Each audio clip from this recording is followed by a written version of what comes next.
अब के ईद पे होली हम खेलेंगे उत्तम नगर में, इनकी ईद नहीं मना देंगे। ये कहा माहौल बिगाड़ रहे हो आप लोग आके यहाँ पर। हम माहौल बिगाड़ रहे हैं हाँ। या मुसलमान लोग माहौल बिगाड़ रहे हैं। ईद पे होली खेलेंगे भाई, सभी सनातनी भाई हाथ जोड़ के गुजारिश है, सभी भाई ज्यादा से ज्यादा पहुँचे।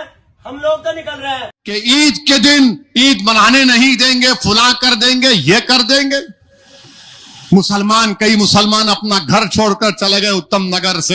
हमको धमकियां दी जा रही हैं, हमको कोर्ट को जाकर ईद मनाने के लिए कोर्ट को जाना पड़ा। बताओ बीजेपी, आरएसएस, मोदी, ये कौन सा रूल ऑफ लॉ है? दोस्तों, आपने सुना ही होगा किस तरह से मुसलमानों को हिंदू संगठनों के द्वारा डराया और धमकाया जा रहा था। किस तरह से मुसलमानों को धमकाकर कहा जा रहा था कि हम ईद के दिन होली खेलकर दिखाएंगे और वो भी खून की होली खेलेंगे। दोस्तों, इस तरह की ना जाने कितनी वीडियो सोशल मीडिया पर वायरल हो रही थी और इनमें से कई सारी वीडियो आप लोगों ने भी देखी होंगी। आज जिस वीडियो के बारे में मैं बात करने वाला हूं वो आपको हैरान कर देगी और इसके साथ साथ मैं आपको असदुद्दीन वैसी साहब का ऐसा वीडियो दिखाऊंगा जिसको देखकर आपको इस केस के बारे में पूरी डिटेल के साथ पता चलेगा और जो लोग धमकी दे रहे थे उनके बारे में असदुद्दीन वैसी साहब ने क्या कहा है और कौन सी बड़ी चेतावनी दे डाली है हिंदू संगठन को, वो आज इस वीडियो के अंदर पूरी डिटेल के साथ आप लोग देखने वाले हो। जैसे कि आप सबको अच्छे से पता ही होगा, उत्तर नगर के अंदर जब से तरुण का केस हुआ था तब से लेकर अब तक मुसलमानों को लगातार धमकियां आ रही थी ऑन कैमरा। लगातार सबके सामने हिंदू संगठन मुसलमानों को धमकाकर कह रहे थे कि ईद के दिन हम खून की होली खेलकर दिखाएंगे, हम ईद नहीं मनाने देंगे। जिसके बाद वहां के मुसलमानों के अंदर एक डर बैठ गया था और वहां के जो मुसलमान थे रहने वाले वो उस जगह को छोड़कर वहां से अपने गांव लौट रहे थे। उनका कहना था कि हम ईद मनाना चाहते हैं मगर चैन और सुकून के साथ। लेकिन दोस्तों, पुलिस के द्वारा लगातार ये कहा जा रहा है कि अब कोई माहौल नहीं बिगाड़ सकता, सब कुछ सारा इंतजाम पूरा कर लिया गया है और कोई भी ईद के त्योहार पर इस तरह की हरकत नहीं कर पाएगा। लेकिन दोस्तों, हकीकत बात यह है, जो लोग मुसलमानों को पहले धमकी दे रहे थे, अभी भी कुछ वीडियो ऐसी भी आ रही हैं जिसके अंदर लगातार मुसलमानों से यही कहा जा रहा है कि मुसलमानों को हम अब कोई भी त्योहार नहीं मनाने देंगे।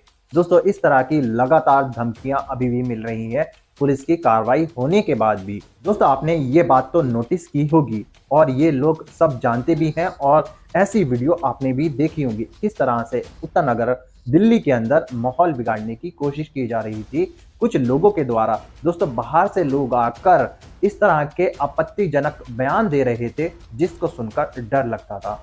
ऐसा लगता था कि ये लोग वहां का माहौल ना बिगाड़ दें। लेकिन दोस्तों, पुलिस ने आकर इस सिचुएशन को बहुत अच्छे से संभाला और उन लोगों के ऊपर भी कार्रवाई की और उन लोगों को वहां का माहौल बिगाड़ने नहीं दिया। दोस्तों, हकीकत तो बात यह है कि पुलिस ने पहले ही इन लोगों पर कार्रवाई क्यों नहीं की। अगर जब ये लोग ऐसे बयान दे रहे थे ऑन कैमरा सबके सामने सोशल मीडिया पर आकर, तभी इन्हीं लोगों पर कार्रवाई कर दी जाती तो इस तरह की सिचुएशन नहीं आती और पुलिस को इस तरह की कार्रवाई भी नहीं करनी पड़ती।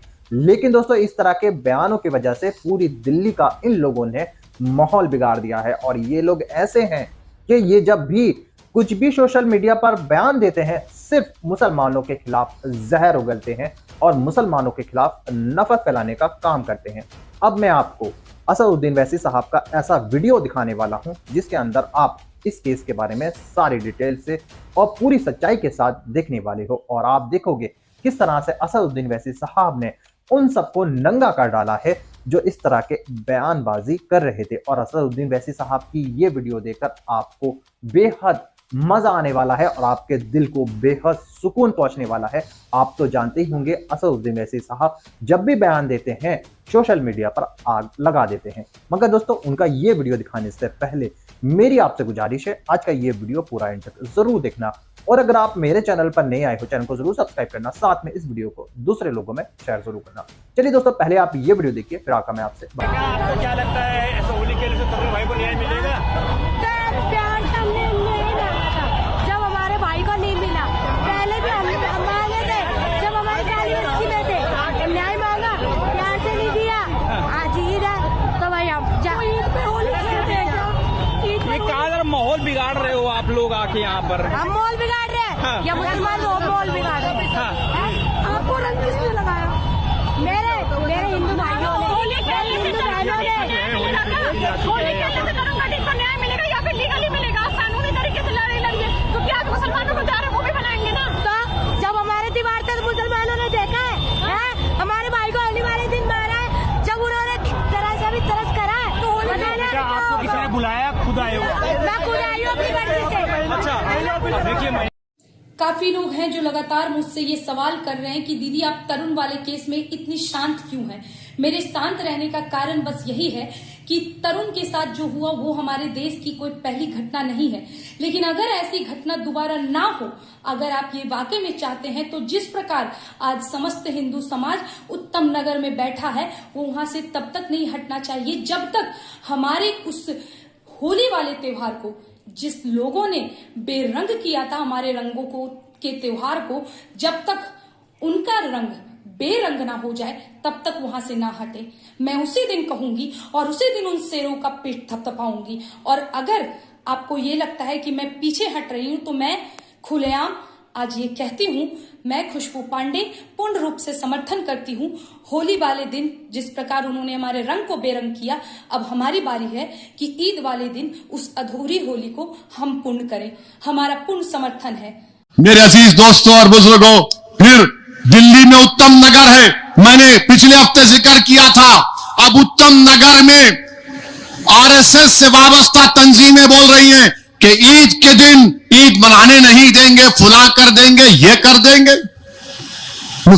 कई मुसलमान अपना घर छोड़कर चले गए उत्तम नगर से। कोर्ट को जाना पड़ा, दिल्ली हाई कोर्ट को जाकर कहना पड़ा ईद तो मनाने दो सुकून से, हम रोजेदार हैं और ईद तो मनाने दो हमको।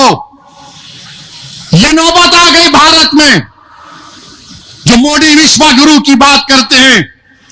19 करोड़ 20 करोड़ मुसलमानों को ईद नहीं मना सकते हम खुशी से। हमको धमकियां दी जा रही हैं, हमको कोर्ट को जाकर ईद मनाने के लिए कोर्ट को जाना पड़ा। बताओ बीजेपी, आरएसएस, मोदी, ये कौन सा रूल ऑफ लॉ है? ये कानून की बालादस्ती है कि मुसलमान को अपनी ईद मनाने के लिए हाई कोर्ट को जाना पड़ा। अफसोस की बात है। और हम अपने आप को कहते हैं कि थर्ड बिगेस्ट इकोनॉमी बन जाएंगे। ये चीज हो रही है। दिल्ली की पुलिस अमित शाह के मातहत आती है। क्या कर रहे हैं आप? कुछ नहीं कर रहे, क्योंकि मुसलमान हैं।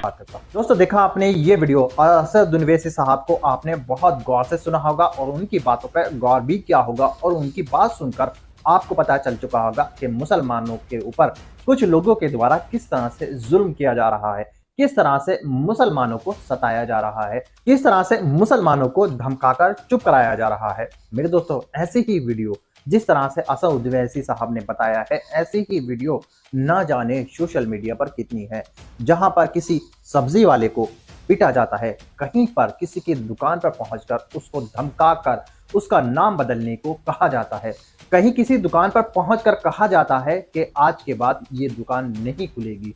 किसी भी दुकान पर पहुंचकर ये शरारती तत्व, ये हिंदू संगठन उस दुकान के मालिक को और उस दुकान पर तोड़ फोड़ करने की कोशिश करते हैं। दोस्तों, इन लोगों को ऐसा करने का अधिकार किसने दिया? ये कौन होते हैं? दोस्तों, पुलिस अगर इस तरह के कामों पर कार्रवाई करती है तो उसको ठीक माना जाता है, लेकिन दोस्तों इन लोगों को कोई हक नहीं है किसी मुसलमानों को सताना।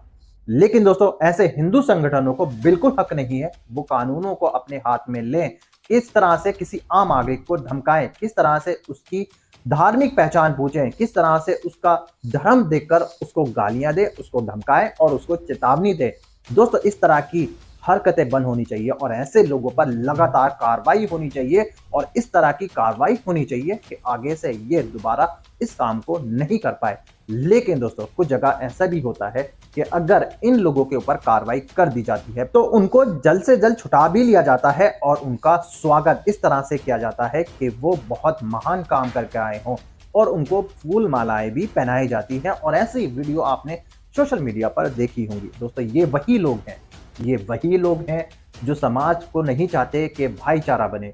ये वही लोग हैं, ये चाहते हैं कि हिंदू मुस्लिम एक नहीं हो। ये वही लोग हैं जो हिंदू और मुस्लिम के बीच में जहर घोलते हैं। ये वही लोग हैं जो हिंदुओं के अंदर मुसलमान। जी हाँ दोस्तों, आपने इस वीडियो को देखा। इस वीडियो में सिर्फ हिंदू और मुस्लिम किया गया है। दोस्तों हमारे हिंदुस्तान में कभी सिलेंडर का भी इसकी कमी हो जाती है और बहुत कुछ हमारे हिंदुस्तान में बन नहीं पाता है, पर हिंदू मुसलमान ज़रूर बन जाते हैं। दोस्तों आप देख सकते हैं, जब भी किसी इंसान को ब्लड का ज़रूरत पड़ता है उस समय में ना हिंदू पूछता है ना मुसलमान पूछता है, सीधा ब्लड चढ़ा लेता है।